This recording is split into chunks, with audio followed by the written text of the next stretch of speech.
പരിശുദ്ധമായ സൂറത്തുൽ കാഫിറൂൻ നമ്മോട് പരിശുദ്ധമായ തൗഹീദിന്റെ ആ മഹത്വങ്ങൾ, ഇസ്ലാമിന്റെ മഹത്വം വിളിച്ചു പറയുന്ന ഒരു സൂറത്താണ്. സാധാരണയായി പല നാടുകളിലൊക്കെയും നാം കാണുന്ന ഒരു കാഴ്ചയാണ് മത സൗഹൃദം എന്ന പേരിൽ ഒരുപാട് പരിപാടികളൊക്കെ നടക്കുന്നുണ്ട്. മതസൗഹൃദം എന്ന് പറഞ്ഞു. ഈ മതസൗഹൃദം എന്ന് പറഞ്ഞാൽ സൗഹാർദ്ദം യഥാർത്ഥത്തിൽ നോക്കിയാൽ വലിയൊരു കാപട്യം, ഒരു ഡിഫാക്റ്റാണ് മതസൗഹാർദ്ദം എന്ന് പറഞ്ഞാൽ.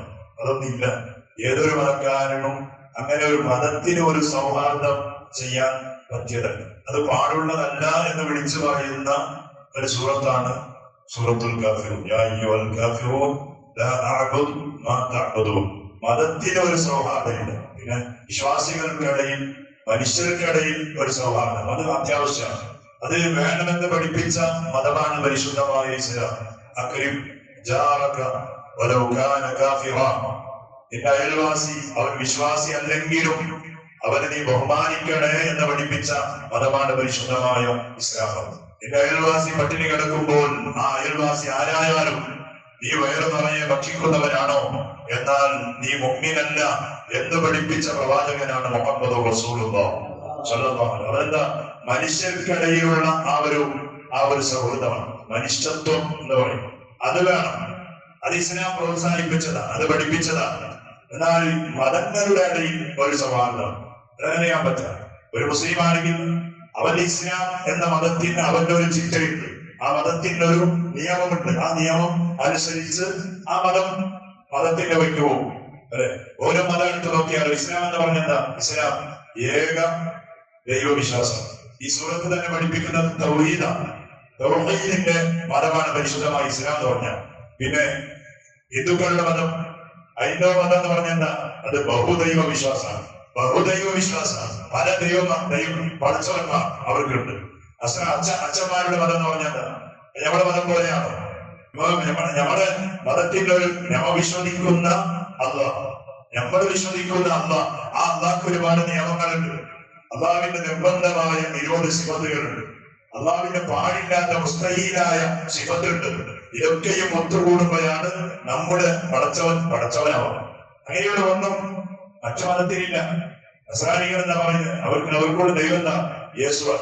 മറിയമിന്റെ മകനായ യേശുവിനെ അവരും ദൈവം, അതാണ് നമ്മൾ പറയുന്ന ഈസാ നബി അലൈഹിസ്സലാം. അവർക്ക് പറ്റിയ ഒരു അബദ്ധമാണ്. പക്ഷെ അതിന്റെ വലിയ മതമായി ഇന്ന് ലോകത്ത് പടർന്നു കിടക്കുകയാണ്. നമ്മുടെ മതത്തിന്റെ വിശ്വാസം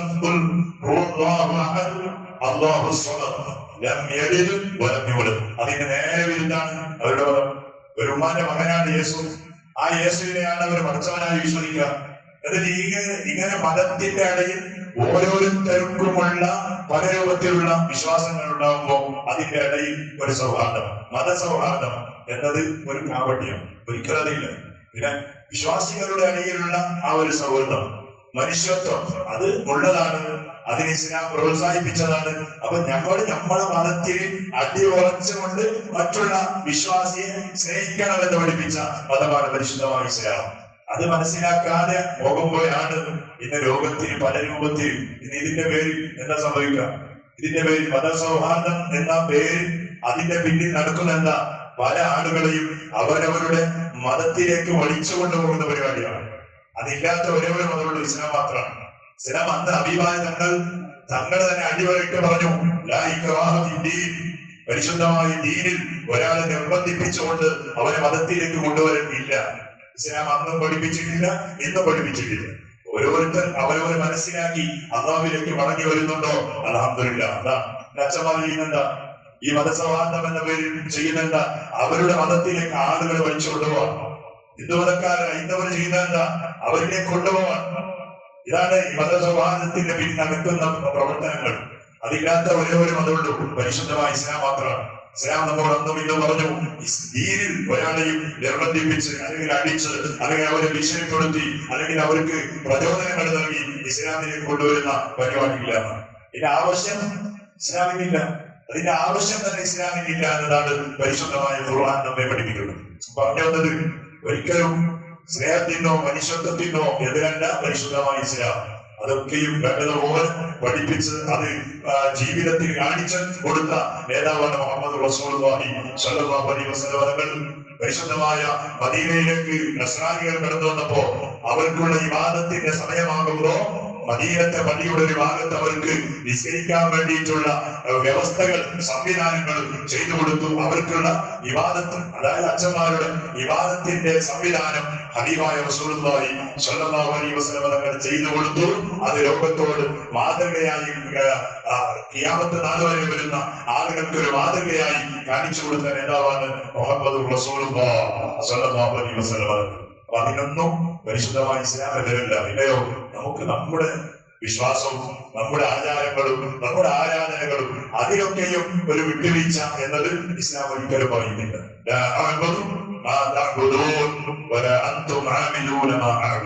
എന്റെ ഇബാദത്ത്, എന്റെ റബ്ബിന് ഞാൻ കൊടുക്കുന്ന ആരാധന അത് എന്റെ ബാധ്യതയാണ്, അത് ഞാൻ ചെയ്തോളാം. നിങ്ങൾ ചെയ്യുന്ന നിങ്ങളുടെ പടച്ചവൻ നിങ്ങളുടെ ഇബാദത്തുകൾ അത് നിങ്ങൾ ചെയ്തോളി. അതിന്റെ ഇടയിൽ ഒരു അഡ്ജസ്റ്റ്മെന്റ് എന്നത് ഇസ്ലാം ഒരിക്കലും അത് പ്രോത്സാഹിപ്പിക്കുന്നതല്ല. അത് മനസ്സിലാക്കിയ ആളുകൾ ധാരാളമായി മനസ്സിലാക്കണം. ഇതിപ്പോ ഇന്നലെ ഒരു വീഡിയോ ഉണ്ട്. ഏതോ കർണാടകന്റെ ഒരു MLA ചുണമതക്കാരനെ കുറ്റം പറഞ്ഞതാണ്. എന്തോ കർത്തവനായതിന്റെ പേര് കറുത്ത മനുഷ്യൻ ഇങ്ങനെ കുറ്റപ്പെടുത്തി പറയുമ്പോൾ അതിനൊരു സംഖ്യയായ ഒരു മനുഷ്യൻ ഈ പറഞ്ഞ മുസ്ലിമായ MLA ചോദ്യം ചെയ്യാം. എന്താ ചോദ്യം ചെയ്യുന്നത്? കാരണം ഞാൻ പറഞ്ഞത് ഓരോരുത്തരും പടച്ചവനെ മനസ്സിലാക്കുന്ന വിഷയത്തിൽ സംഭവിച്ച അബദ്ധങ്ങൾ അയാൾ പറയാണ്. ഞാനൊരു കൃഷ്ണനെ വിശ്വസിക്കുന്ന ആളാണ്. എന്റെ കൃഷ്ണൻ കർത്തവനാണ്. എന്റെ കൃഷ്ണൻ ഞാൻ ആരാധിക്കുന്ന എന്റെ കൃഷ്ണൻ കർത്തവനാണ്. നീ ഇനിയിപ്പോ ആരെ കർത്തവൻ പറഞ്ഞാലും പ്രശ്നമില്ല. കാരണം നമ്മുടെ പടച്ചവന്റെ കർത്തവനാണ്. ഞമ്മ കർത്തവനാണെന്ന് ഇവര് വിളിച്ചിട്ടുണ്ടല്ലോ. എന്നിട്ട് ഓനേക്കാണ് അവന്റെ പേര് വിളിച്ചിട്ട് മുസ്ലിമായ MLA പേര് വിളിച്ച് ചോദിക്കണം, നിന്നോട് ഞാനൊരു ചോദ്യം, നിന്റെ പടച്ചവൻ വെറുത്തവനാണ് കർത്തവനാണ്? നമ്മൾ അന്നാരം വിളിച്ച് ചോദിക്കണം, നിന്റെ പടച്ചവൻ നീ വിശ്വസിക്കുന്ന നിന്റെ അള്ളാഹ് ഉണ്ടല്ലോ, അവന് കറുത്ത സംഖ്യയാണ്. നിന്റെ പടച്ചവൻ കറുത്തവനാണ് വെറുത്തവനാണ്? എന്നിട്ട് എന്നെ രണ്ടാമതൊരു ചോദ്യം ചോദിക്കുന്നത് എന്താ, നിന്റെ പടച്ചവൻ ആണാണോ പെണ്ണാണോ? അന്നേരം വിളിച്ച് ചോദിക്കാം, ആണാണോ പെണ്ണാണോ? അപ്പൊ ഇതെന്താ ഈ ചോദിക്കാൻ കാരണം എന്താ? അവർ വിശ്വസിച്ച ഒരു മതത്തിന്റെ പടച്ചവനെ പോലെയാണ് നമ്മുടെ പടച്ചവനെ കുറുകാണ്. നമ്മുടെ റബ്ബിനുള്ള ആ ഒരു കണ്ടീഷൻ മഹാന്മാർ പഠിപ്പിച്ച അള്ളാഹുവിന്റെ നിർബന്ധമായ സിഫത്തുകളെ കുറിച്ചും അള്ളാഹുവിന്റെ പാടില്ലാത്ത സിഫത്തുകളെ കുറിച്ചും പാടുള്ള സിഫത്തുകളെ കുറിച്ചും വ്യക്തമായ അറിവില്ലാതെ ഇന്ന് ആളുകൾ മതത്തിനെ ചിത്രീകരിക്കുകയാണ്. ഞാൻ ഓർക്കാണ് ഇതിനിടയിൽ നമ്മൾ പഠിച്ചുകൊണ്ടിരിക്കുന്ന സമയത്ത് അവിടെ ഒരു മുസ്ലിം വസതി സ്കൂൾ എന്ന് പറയും, അതായത് മുസ്ലിം കുട്ടികൾ മാത്രം പാർക്കുന്ന ഒരു സ്കൂൾ, ഹോസ്റ്റൽ സംവിധാനമുള്ള ഒരു സ്കൂളാണ്. ആ സ്കൂളിൽ ഒരു ദിവസം ഇതുപോലെ സ്വാമിമാരും അതുപോലെ അച്ഛന്മാരും ഉസ്താദന്മാരുടെ കൂടിയിട്ട് ഒരു മതസൗഹാർദ്ദം എന്ന പേരിൽ ഒരു പരിപാടി നടക്കും. അപ്പൊ അതില് നമ്മുടെ ഉസ്താദുണ്ട്, പിന്നെ ഒരു സ്വാമിജിയുണ്ട്, അതുപോലെ മറ്റൊരു പള്ളിയുടെ അച്ഛനുണ്ട്. അപ്പൊ നമ്മുടെ ഉസ്താദിന്റെ പ്രസംഗം കഴിഞ്ഞു. അതിന് പിന്നെ രണ്ടാമത് ഒരു അച്ഛന്റെ പ്രസംഗമാണ്. അപ്പൊ അച്ഛൻ പ്രസംഗത്തിൽ ആദ്യം പറഞ്ഞു ഭയങ്കര സന്തോഷാർത്ഥം കാണുമ്പോ, കാരണം എല്ലാ മതക്കാരുണ്ട്, നമ്മളെല്ലാവരും ഒരേ ദൈവത്തിന്റെ മക്കളാണെന്നല്ല പറഞ്ഞു. ഒറ്റ ദൈവത്തിന്റെ മക്കളാണ് ഞങ്ങൾ എല്ലാവരും നല്ല പറഞ്ഞ ഭയങ്കര പ്രസംഗം, നല്ല സന്തോഷമായി. പിന്നത്തെ ചാൻസ് സ്വാമിജിക്ക്. അപ്പൊ സ്വാമി പ്രസംഗിക്കുന്നതിന് മുമ്പ് നമ്മൾ ഉസ്താദിച്ചിട്ട് പറഞ്ഞു, എനിക്കൊരു കാര്യം പറയാനുണ്ട് ഈ അപ്പൊ അതായത് ഈ അച്ഛൻ പ്രസംഗിച്ച പ്രസംഗത്തെ കുറിച്ചാണ്. അപ്പൊ ഉസ്താദ് പറഞ്ഞിട്ട് അച്ഛൻ പറഞ്ഞു, പിന്നെ നമ്മളെല്ലാവരും ഒരേ ദൈവത്തിന്റെ മക്കളാണ്, പക്ഷെ അത് തെറ്റാണ്. ഒരേ ദൈവത്തിന്റെ മക്കളെന്ന് പറഞ്ഞാൽ നമ്മളെല്ലാം ഒരു പടച്ചവന്റെ സൃഷ്ടികളാണ്. അതാണ് പറയേണ്ട ഒരു പത്രം. ദൈവം എന്ന് പറഞ്ഞാൽ ദൈവത്തിന് മക്കളൊന്നില്ല എന്ന് പറഞ്ഞിട്ട് അതിനെ സമർത്ഥിച്ചാൽ പോലെ ഭയങ്കര സന്തോഷമായി. അച്ഛന് ഉള്ളിലെന്തുണ്ടെന്ന് അറിയില്ല, അത് സന്തോഷമായി. അച്ഛന് പറഞ്ഞ ഉസ്താദ് പറഞ്ഞ പോലെയാണ് നമ്മളെല്ലാവരും ലോകത്തിലുള്ള എല്ലാ ആളുകളും ഒറ്റ ദൈവത്തിന്റെ സൃഷ്ടികളാണെന്ന് പറഞ്ഞു. അങ്ങനെയാണ് സൗഹാർദ്ദം എന്ന് പറയുമ്പോൾ അതിന്റെ ഇടയിൽ വരുന്ന അബദ്ധങ്ങൾ അത് മാറ്റിക്കൊടുക്കാനും തിരിച്ചു കൊടുക്കാൻ കഴിഞ്ഞാൽ പിന്നെ എല്ലാം നല്ല രൂപത്തിലോ അതില്ലാത്തവരും ചുറ്റുപാടുണ്ടാവുമ്പോഴാണ് ഇന്ന് ചിലപ്പോൾ പല ആളുകളൊക്കെയും പല രൂപത്തിൽ മതം വിട്ടു ചിന്തിക്കാൻ തുടങ്ങിയത്. ഏതാവട്ടെ അള്ളാഹു നമുക്ക് മനസ്സിലാക്കാനുള്ള പഠിക്കാനുള്ള ബോധവും ദൗത്യവും പടച്ചിറപ്പ് നൽകി അനുഗ്രഹിക്കുമാറാകണം.